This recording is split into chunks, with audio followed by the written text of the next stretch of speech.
Whether it's bad planning, bad luck, bad timing, or bad inventions, well-intentioned bad decisions have plagued history for thousands of years. Welcome to Historic Hindsight. Hello and welcome to another episode of Historic Hindsight. I'm John, that's Tom, and today we're going to talk to you about gay bombs. That's right, Johnny. Gay bombs. Is this like a cereal? This, and the thing is when I did my research to this, I thought this had to be something that like the U.S. military was experimenting with way back at the dawn of bombs or something like Kind that. of like World War II when they were doing this couldn't be sort of experiment. No, mid-90s. Midnight. So we're not traveling too far back into history this time. We're going back to the 90s, our childhood.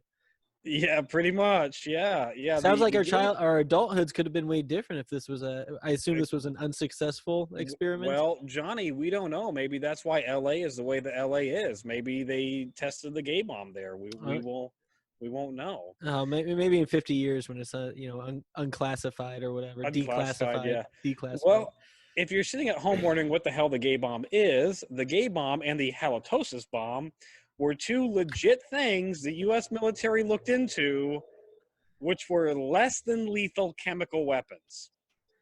So still going to go ahead and what is it, the Geneva Convention? Going to go ahead and break that with chemical weapons. Well, yeah, we're stretching. Yeah, not lethal chemical weapons. Yeah, we're stretching the line here because technically speaking, even the tear gas that we use against protesters right now is actually a violation of said Geneva Convention. Yeah, well, the military can't use it, right? It would be a war crime. Yeah, the military is not allowed to use it, and we're here.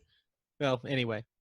Yeah, exactly. So chemical weapons are typically a no-no, according to said Geneva Convention. But we decided in the 90s, it's just semantics. If it's less than lethal, it's probably okay. Right. And it probably skirts that. And they're just toying with the idea, right? Yeah, we're just toying with it. We haven't used it on anybody. And so what's the intended outcome of a successful gay bomb strike? So the successful gay bomb strike, the intention is that they would use female hormones to sexually charge the enemy into having a mass orgy instead of fighting. You would drop a bomb, the gas would get released, it would turn all the soldiers gay, they would be uncontrollable they would just be having uncontrollable sex with each other and then not mind the tanks that are rolling in and taking everything over. So not only does this bomb have to make straight men gay, but also has to make them incredibly horny, such to the point that they can't even think about anything else. Yeah. Because there's a difference between you slip someone some Viagra or something, and then they can still go about their daily business. It's uncomfortable and everything, but yeah, they can do other things when in that state, as it were. Yep.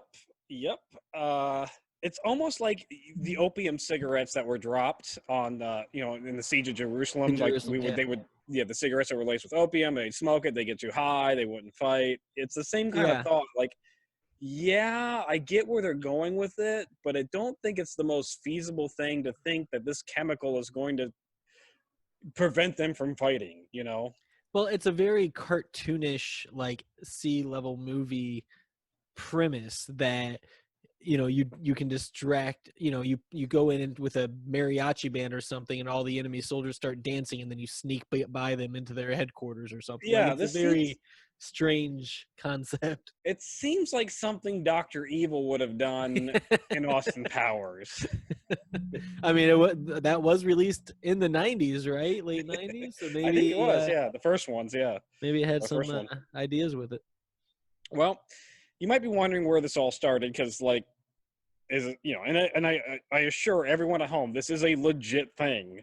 I'm not making it up. It's not just for jokes. It is a legit thing. And it all started in 1994 at the Wright Laboratory in Dayton, Ohio. Johnny, you should know this because this is at the Wright-Patterson Air Force Base in Dayton, Ohio, where the museum's at. Well, how about the museum has nothing to do with his lab, but yes, but still same base, and they that's pretty nearby. Nice little welcoming Midwest town that definitely has an understanding of what homosexuality is. So it doesn't surprise me too much that they would be experimenting with this type of thing. This laboratory is what is now today the United States Air Force Research Lab. Again, still in Dayton, Dayton, Ohio, and the Dayton Air Force Base. Mhm. Because what most people don't realize at home is that Dayton is actually that's where most of the experimental Air Force stuff happens, is in Dayton. Hmm. Not Area 51, but actually in Dayton. Well, the Area Area 51 is where they 51 is tested. aliens. Yeah, Like, yeah, yeah. that's actual aliens. U.S. Air Force Yes. is like real experiments on Earth. That's the differentiation.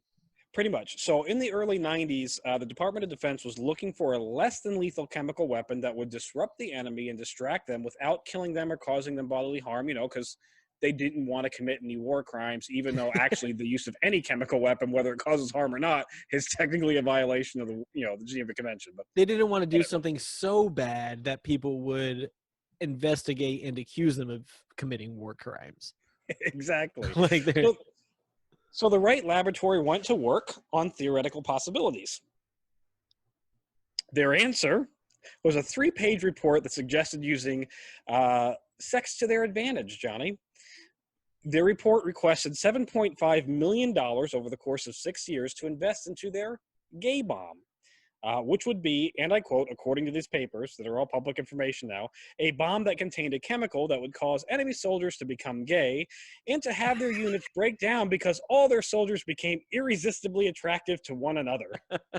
not only gay, but also adjusted preference to a certain type of man that is anybody next to you. This document was titled, and I quote, "Harassing, Annoying, and Bad Guy Identifying Chemicals." Harassing, annoying, and Bad Guy Identifying Chemicals. all right. That chemical that they're suggesting would be female sex pheromones. Now, Right. We are before I just go into animals after all. yeah, we're all just animals, right? But before I go into the whole pheromone thing, you might be sitting here thinking in the 90s, what is possibly going on with the 90s why we're concerned about homosexuality, or we think that that's a viable weapon to turn people gay, or why is homosexuality on the mind? Well, Bill Clinton's president right now, and his goal is to get rid of the whole like homosexuals not allowed in the military. The military's bucking back. Long story short, that's where we get the don't ask, don't tell, which has actually been overturned nowadays. Right. Gays are allowed to be open in the military. But at the time, Right. the military was so adamant that they thought if they allow homosexuals in or acknowledge that they exist, those homosexuals will turn other soldiers gay, and they would not do their job because they would be too busy having sex with each other. Again, there was a very clear understanding of how homosexuality worked in the 90s. Like Yeah. everybody just knew that this is how it was. And so out of this God. fear, the Wright Laboratory thought, well, if we have this problem, then the enemy soldiers have to have this problem. So we'll just turn them gay. And then Yeah. poof. All their policies are, I mean, really, what would happen? They'd turn gay and then they would have to, I would imagine, resign from the military. Because And gayness is so contagious. You know that, Johnny, right? well, and they caught it. And so now they don't want to turn anybody else. So they got to get out of there. Very much. Now, at this point, you might be wondering, is any of this at all based on science? And I'm going to go ahead and say, well, no, not really, because their whole premise is on human pheromones, which even to this day in 2020, there has not been one single peer-reviewed study that proves that pheromones exist inside humans. Now, we know that pheromones do exist in other animals, but for humans, there has never been a peer-reviewed study that can definitively confirm that, yes, they exist, and this is a specific chemical compound. Now that's on account of, I don't know if you know this, but is that not on account of we don't like a lot of animals have pheromone producing glands, and yes, that's we do something not that have. we're not Yeah, we we're do we not have lack. a pheromone producing gland. Now, despite what Old Spice and Axe body spray would have you believe, there isn't really any chemical that makes us charged sexually. But in the 90s, we're not too concerned about peer-reviewed research. And so when It'd they be were looking at ridiculous. options, when they were looking at options in here, they based their whole premise on a series of studies that were done in the 1970s that were funded by several perfume companies, in which there are things called copulins, which were patented by the U.S. government, or not by the U.S. government, but by companies in the United States, which produced human pheromones. This patent showed that these copulins encouraged rhesus monkeys to mate, which, if you know anything about monkeys, they don't really need any assistance in No. mating. You can It's, literally go in there and spray whatever you want into the room, and those monkeys are going to mate. let me tell you a little bit of secret about the science community in the 1970s and uh, kind of how these laboratories and experiments would work. Companies would just go to a lab, a science lab. Just we have equipment and we have science technicians, and they would present them with a study that said, we want to look at this to find out if this thing is the case. And they would pay these labs lots of money, especially if they were happy with what the labs were putting out. They would continue to use them. And so a situation like this, the laboratories are just saying, "Oh yeah, we can do something like that. We'll test monkeys and we'll give them this, and we'll you know, keep paying us that money so we can stay open and continue to operate, and we'll keep giving you these papers that you want so you can tell your customers that you have sex pheromones in your perfume." Like it wasn't exactly on the up and up all the time. No, no. Early science in the United States really wasn't. And you might be wondering, well, at least do they do this on monkeys to see if they would be able to turn straight monkeys gay? No, no. This was just straight monkeys that they had having mating time with other straight monkeys when they spray these copulins Yeah. in the air. Well, and I mean, figuring out if it makes them gay is not going to do a whole lot of good anyway, because a lot of primates are pretty ambiguous, or also have a percentage at least of homosexual activity. They're sexually charged. They'll have sex with whatever's there. Go to a zoo. You'll see it happen. Yeah. In the early 2000s, there was actually a Swedish researcher by the name of Berglund Lindström that did show that when homosexual males and heterosexual males and homosexual females and heterosexual females are presented with the two odors that may be involved in sexual arousal, their brains tend to respond differently. What?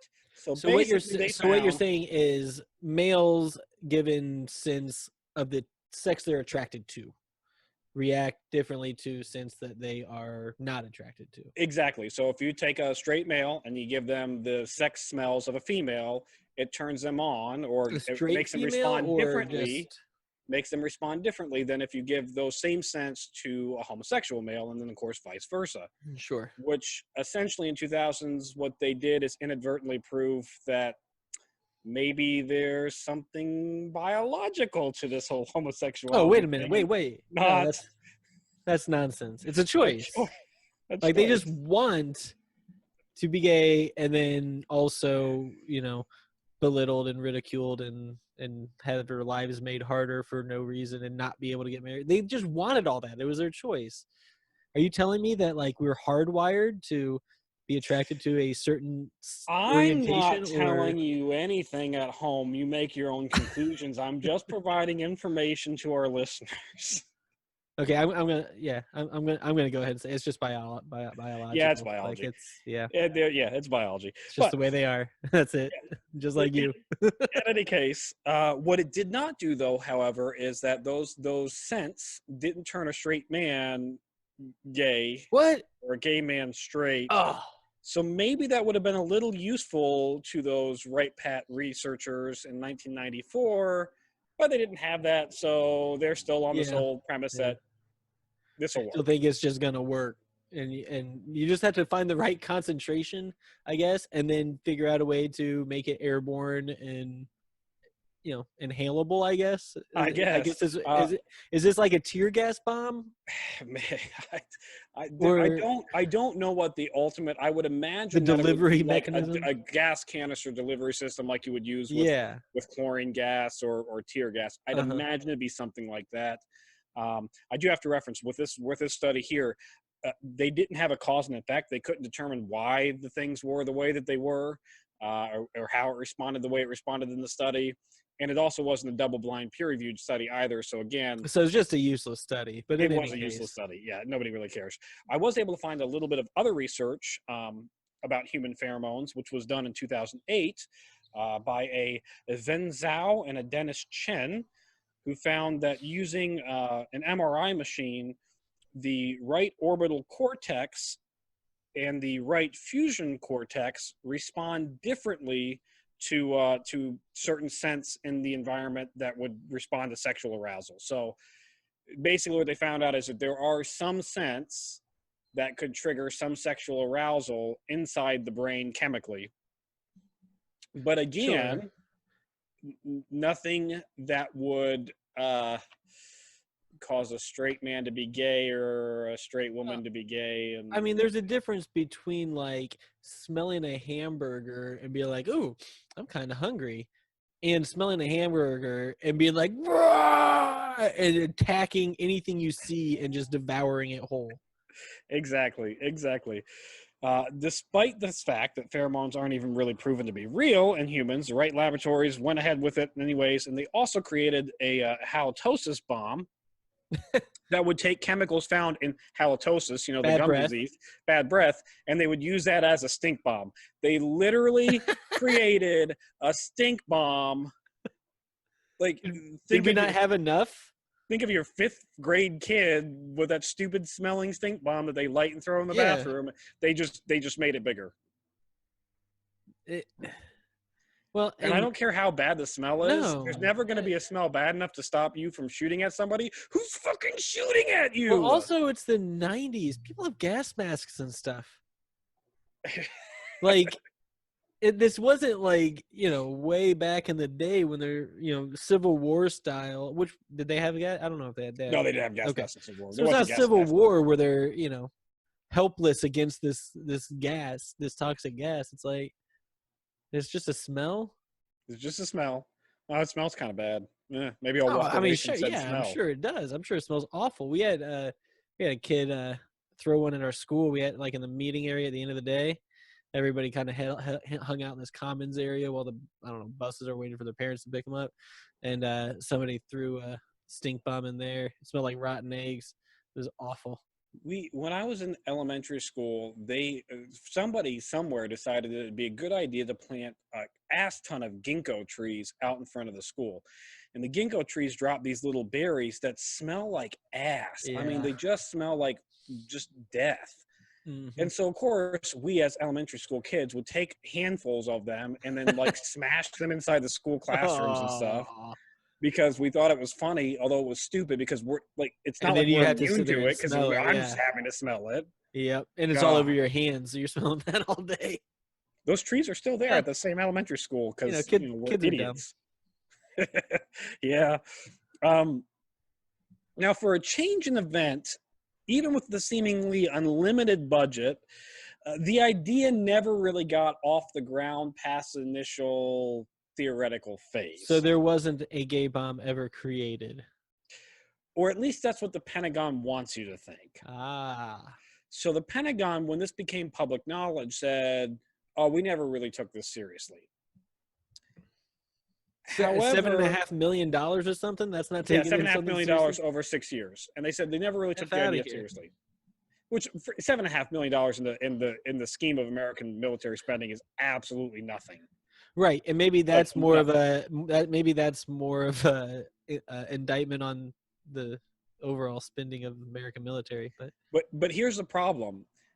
We know that they actually paid them the $7.5 million, or suspected they paid them the $7.5 million, and suspected that they at least looked at it for 6 years, because in 2002 the Pentagon submitted this idea to the National Academy of Sciences, which is the highest scientific community in the United States. that's where I So heard about it. That's probably when that happened. um Did the paper get accepted or no, they oh said, yeah, this isn't this get this shit out of here. 8 please years after the initial proposal, which means that it was very likely that for 6 years some guys were sitting in a laboratory getting paid by the US government to develop a gay bomb. yeah. Doing lots of experiments with pheromones and concentration levels, and I wonder if they when they were doing experimentations with LSD and stuff, they used to take LSD themselves a lot of times to kind of see You think the they effects and they everything. hop these I chemicals and see if they wonder work? I wonder if they were sitting there with their pheromones trying to see It was with their lab probably partner, be like, it, all right, buddy, this is what we have to do, but we're gonna see if this works, and if it does, we're probably gonna be having sex. So sorry about that. Then they just Or I doesn't want to work. imagine that Yeah. what it really was, it was two closeted homosexual scientists that were secretly in love with each other, and then they're like, oh, we got to do this. This is for science. They huff it, and then they allow themselves to finally Yeah. give into their emotions. They're like, it worked. It turned us gay. We did it, guys. This is amazing. Unfortunately, the effects are long lasting, and we're just going to continue to be gay. And then in 20 years, when you guys accept us as people, we'll go ahead and get married. Yeah. Shockingly, the U.S. Air Force never actually made the bomb. They said it never got out of the theoretical phase. It never got a bomb. And so Instead, you're they wondering, made it into a burning gas and put it in a flamethrower. yeah, maybe. Likely the public in the United States would have never actually known about this because even when they submitted it in 2002, it was still not public knowledge. It was still military They were still secrecy, all that too crap. embarrassed to tell people about it. Yeah. It was actually discovered by a group called the Sunshine Project, which is an international organization that is dedicated to upholding the restrictions on biological and chemical weapons. So they heard that the United States was working on less than lethal chemical and biological weapons, and we can't have that. So through a series of Freedom of Information Acts, the Sunshine Project was able to undisclose or find this 3-page document requesting gay bombs. I'm sorry, that is such a light-hearted, bright, fun name for a group that is dedicated to investigating chemical warfare or whatever. And they would make these documents public around 2005, I believe. And how do we remember these heroes today, Johnny? Well, we don't, because in 2008, that whole organization as a whole got shut down for lack of funding. On account of not producing anything viable for like Well, 20 no, years. you're investigating countries to determine whether or not they're violating the Geneva Convention, and shocker, nobody cares. Yeah. Unless a Yeah. chemical weapon actually gets used against somebody, nobody gives a shit. And even if it does, nobody gives a shit. You always, what was that? What's that group? I had a friend in high school that was a part of it. Antifa. Mate, no, it wasn't Antifa. MAGA. Damn it, Johnny, it wasn't Boogaloo Antifa. Boys. No. It was like they would go around and Hitler like Youth. anytime there was like war crimes or people who were arrested and gonna get like severely beat or killed. Amnesty International, that's the one. It's like nobody gives a shit. I was Like, you're not close. actually changing anything. You like trying to tell Putin how to run his country, and you think a bunch of high schoolers are gonna actually change his mind? No, you're not. Maybe that's the cynical part of me, but no, you're not. I mean, I think Putin has a soft side. Who knows? Maybe he'll hear them out. My favorite, this is horribly off topic, but I got it. One of my favorite Putin things ever is I remember like there's a GIF of this on the internet, and this girl is protesting something about Putin, and she runs at him with her top off and not like spray painted on her back, and in Russian is like "fuck you, Putin" or something like that, and Putin gets this big old thumbs up. Oh, that's a funny picture. Yeah. Oh, I love it. Anyways, but this, Johnny, back to our story at hand. It isn't where it ends. Do you think this should be where it ends? I mean, why? Bomb What do you never got know? made. Yeah, Right? This should be the end of it, right? they're done with it. They realize there's nothing there. Well, the Wright laboratories were nominated in 2007 for a Nobel Prize. And by Before. Nobel Prize, I mean Ig Nobel Prize. So it's the scientific prize that you get for, being an idiot. Which we're gonna have to do an episode on the Ig Nobel Prize in and of itself. But in short, the Ig Nobel Prize, it's loosely attached to the Nobel Prize community. Like, the people who give the awards are Nobel award-winning laureates. Yeah. And they give the award, and it is an award for scientific achievement, but it's an award for scientific achievement in really weird, stupid, unknown things. Like, one winner got it for making fake testicles for dogs, that get castrated. Yeah, so it's like the there's a movie one too where they do that. The Razzies. The Razzies, yeah. Yep. It's just like that. And so they were awarded this satire prize specifically for, quote, honor achievements that first made people laugh and then make people think. to the right pat, or not right pat, but to the right laboratories. You are awarded this for, and I quote, instigating research and development on a chemical weapon, the so-called gay bomb / poof bomb, that will make an enemy soldier become sexually irresistible to each other. It was brilliant. Surprisingly, the right laboratories thought their work deserved a little bit more serious light, and Were did they not show up to offended? accept. Yeah, they got. Well, they did. I don't know if they got offended or not, but they didn't actually show up to accept this award. They got their feelings hurt. They probably did get their feelings hurt. But if you're sitting at home wondering now what that $1 trillion or multi-trillion-dollar budget a year that goes to the military goes for, this is something that our military actually spent that seemingly blank checkbook on, because when you're giving them $9 trillion, $10 trillion a year, I gotta spend the money somewhere.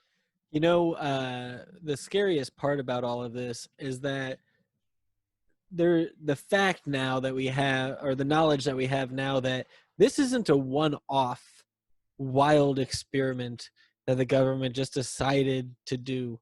There are so many of these types of ridiculous, insane, Dumb nonsensical projects. experiments and projects going on right now that many of which we'll probably never hear about. Well, And we then did. other ones will get leaks on because they'll accidentally try to break the Geneva Convention. Well, we did. We did. We did do some from World War II, Yeah. specifically the bat bomb, where we thought strapping napalm to bats and letting them fly into Japanese homes and letting But them that was fire one that was a worked, good though. weapon. Well, it did actually. To be fair, that was a successful. I mean, it never was used, but it was a proven concept. Yeah, I think that was our It worked. only weapon in that episode that actually had any sort of feasibility of doing the right I mean, thing. assuming you don't care about bat genocide. Well, what do they do other than eat millions of mosquitoes? All right, that's it for this week's episode of Historic Hindsight. Thanks for listening. Be sure to subscribe, rate, and review, and join us next week when we talk about the Boston Massacre. Much more lighthearted than Much more lighthearted than the one we gay did. Gay bombs. bombs. We'll talk about a massacre. I mean, like 8 people die. Like, is it really a massacre? Right? Yeah, yeah. I mean, that's not even a school shooting number. No, that's like, yeah, like when you see that, like you see a number like that with a school shooting, you're like, oh, good, they got him early.